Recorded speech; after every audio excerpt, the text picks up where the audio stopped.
they were going. And as most of us might have read, in day God was leading them in a pillar of thick cloud. At night it was a pillar of fire. But then before that, when Moses was to go for the commandment from God, God told Moses that he would come and meet the entire nation of Israel. And indeed, he came to meet them.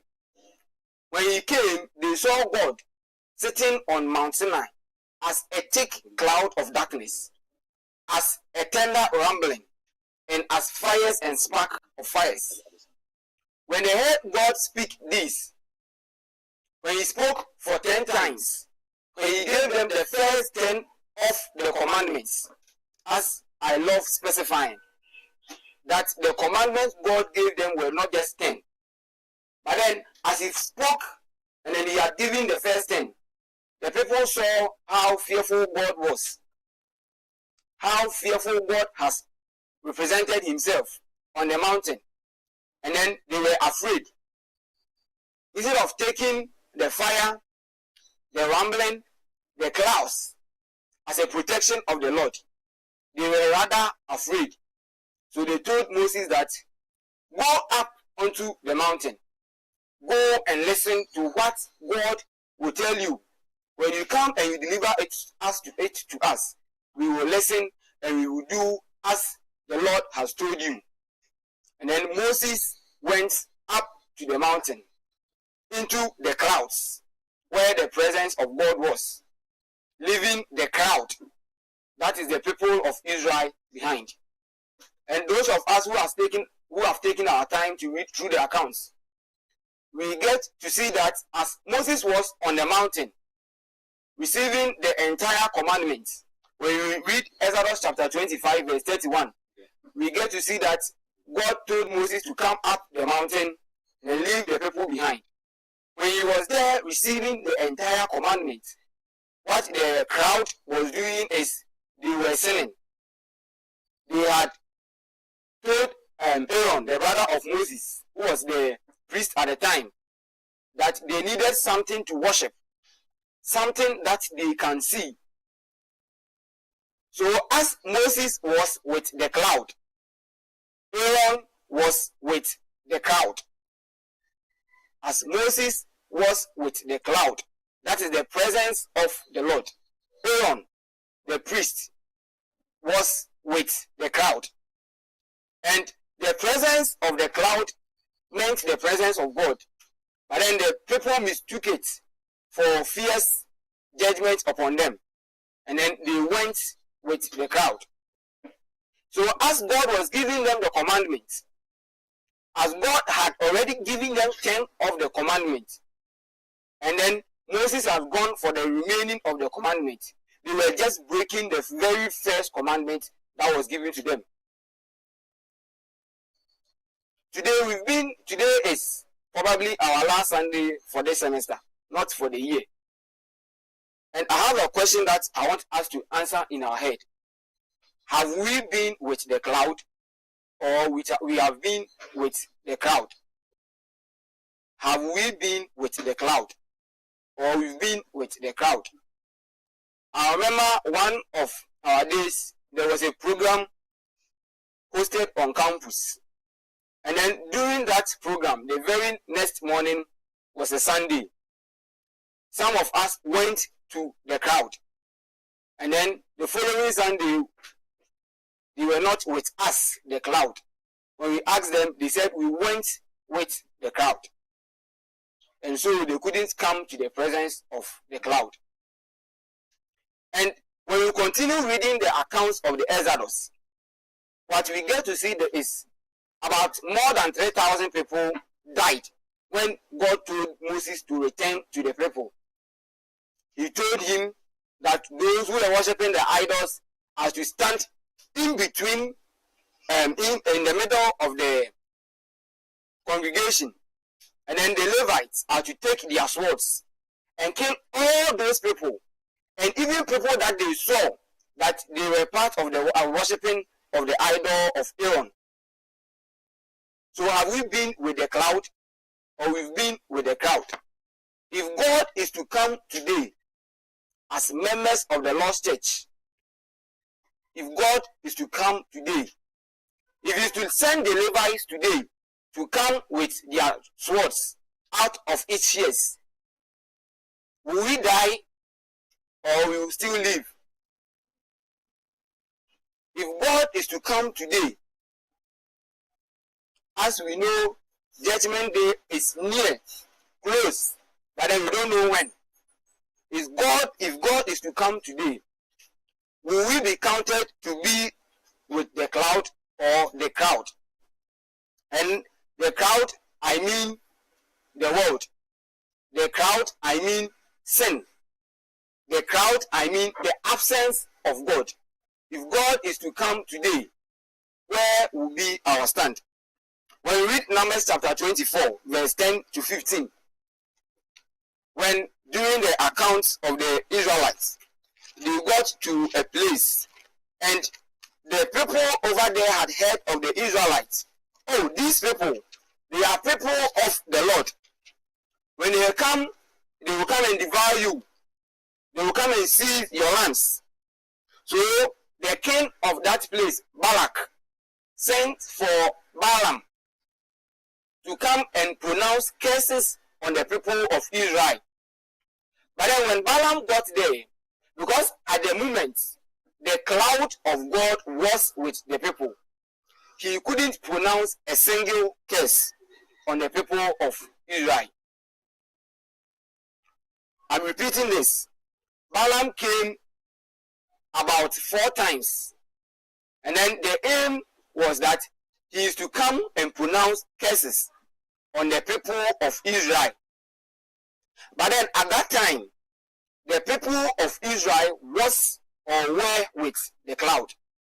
So every time Balaam tried to pronounce his curses, all his 4 attempts, instead of curses, they were blessings.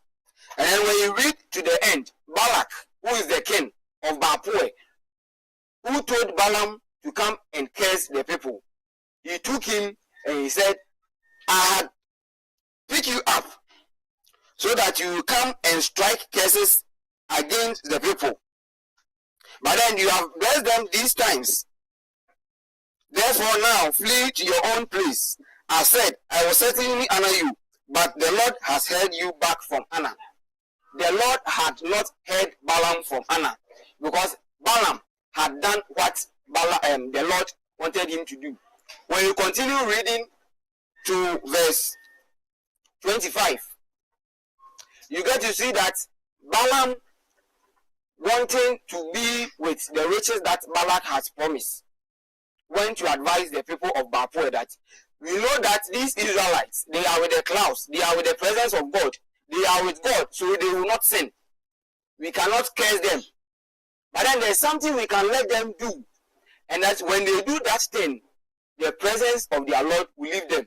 And then that was adultery and idolatry, adultery and fornication. Forgive me. Balaam went to the king, advised the king that let the ladies in your town, and I mean the beautiful ones, those that can seduce men, let them go to the camp of Israel. When they get there, let them seduce the men, and then in seducing them, they will sin. In seducing them, they will sin.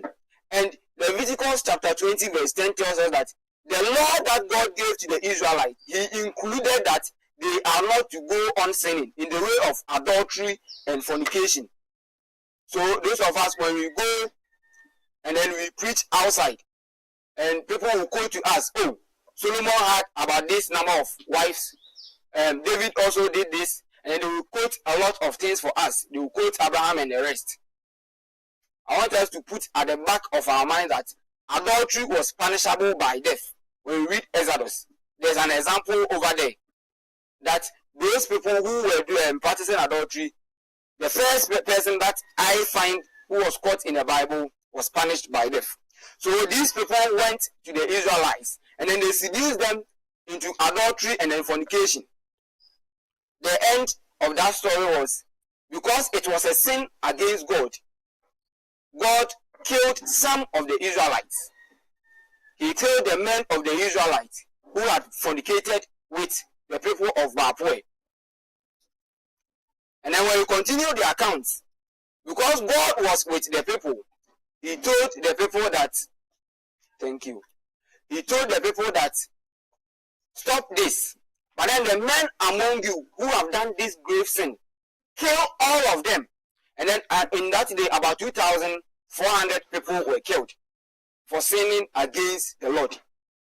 And then the people of Bapue too, God sent the Israelites against them. They took 1,000 men from each tribe, sent them to the people, and then they killed all the men. They killed all the ladies who were grown. And then the little boys too died, because they knew that when they rise up, they will come and avenge their fathers. They left only the little girls, because when they marry into Israel, they automatically become Israelites. And then this thing also shows that when the people of Israel decided not to be with the commandments of God, as I like putting it, the cloud, what followed was death. When Moses went up the mountain to go and receive the commands of the Lord, and then they decided to go as the crowd demanded, that day 3,000 people fell by the sword.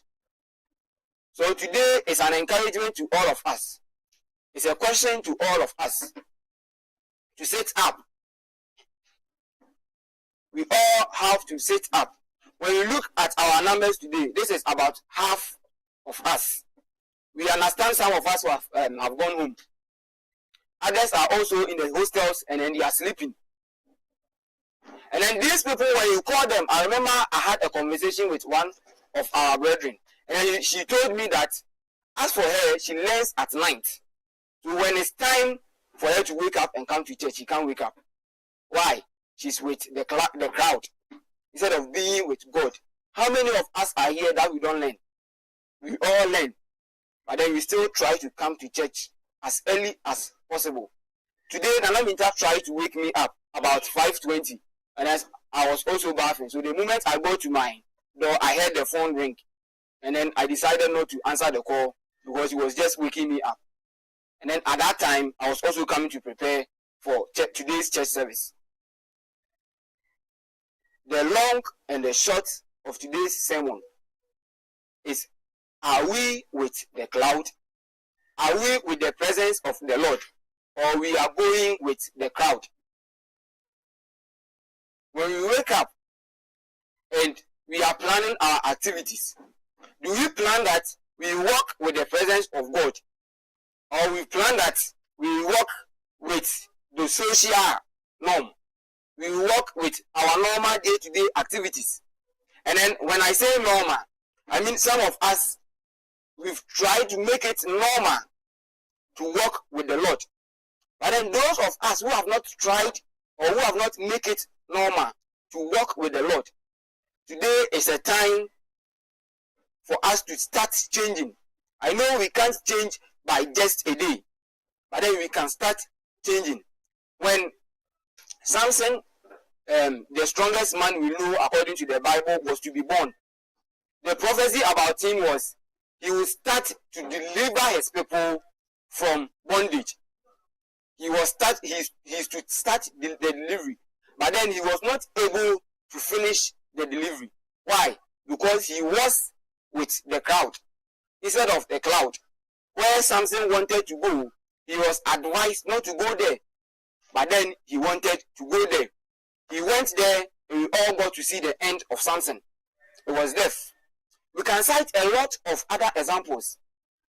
There are a lot of people that we read in the Bible, and we get to find out that the moment humans we try to move away from the cloud, that is the presence of God, we tend to be with the crowd, and then the crowd means death. The moment we move away from the presence of the Lord, and then the presence of the Lord, I mean not just coming to church services, not waking up on Sunday around 4 o'clock or 4:30, bathing and coming here. No, that's not just the presence of the Lord. What about Tuesdays, Thursdays, Saturdays? We come to prepare this place or that place for Sunday service. How many of us try to come? We don't. When we wake up, how often do we read our Bibles? Some of us, when we close from church service on Sunday, the next time we'll be opening our Bible will be at Tuesday, when the preacher will be leading us will say, let's go to so and so and so, and then we all open there. So from Sunday, we close our Bibles till Tuesday evenings. Even some of us, when we are coming to Tuesday evenings, we don't come with our Bibles. We say our Bibles are on our phone. But then I know most of us, we are deceiving ourselves. Go to your app settings. Go and check how often you use your YouTube. How often you use your WhatsApp. How often you use your messages and your calls. And then check how often you use your Bible. Yes, some of us, we have our manual Bible. So when you go there, it's very little. Me, for example, I don't use the Bible on my phone that much. When I'm studying, I use my manual Bible or my hard copy Bible. I only use the one on my phone in some circumstances. But then even that, in a week, will you get an instance that you opened the Bible on your phone? When we are advised, Nana Minta has been on our necks, that we should be bringing our diaries, our Bible, our diaries. And then the very excuse that we give is, oh, we have notes on our phone. But then the truth of the matter is, how often do we even open that note that we type? When we come and then we type the notes, where do we put it? Some of us, we don't even know where our notes are located on our phone. I think one time I took a brother's phone and then I was looking for his note to type something and send to myself. And then when I opened the note, I had to do the settings to open. But then this brother has been saying that I type my Bible notes on my phone. And I was wondering, so where does he type it? When we come to school, at least we have an exercise book for at least 2 courses. Just get a diary. My diary that I'm using. Unfortunately, I left it at the back today. The black one, it has been with me ever the day that I completed SHS. That was when I bought it. It has been with me for about 3 years. Now, if you have to get a diary at 25 cedis, the last time I made inquiries about the size that the SRC gave us, is 25 cedis. If you have to get something like that, that can serve us about 3 years. Is it costly? How much is an exercise book? We use it for just a semester and then we throw it away. How much is a notepad? We use it for just a semester. How much are our textbooks? I remember last semester I bought a textbook at 80 cedis. It was 100 cedis and we had to go and plead with the lecturer. And then the moment he said it, I just went to pay. I used my last penny on me that I'm supposed to use to go and eat about Benko or something. I used to go and pay. And then some of us, we say we don't have money. We go and buy these books. Common Bible, we don't have. The last time I went to make inquiries of a Bible, the small size, the one that we use, the normal small size, the one we take to SHS, is 100 cedis. So if you buy a Bible at 100 cedis, you buy a diary at 25 cedis, and if you take a very good care of it, it will serve you for about 4 years. But then we don't. And then people will see us, oh, maybe I'm a Church of Christ in you. We are Church of Christ in you. Are we with the Lord? Do you have the presence of God with us? Just coming to church won't take you to heaven. And I think this thing has been expounded to us for a lot of times. And if you don't know, I'm repeating it today. I'm saying it to you. Just being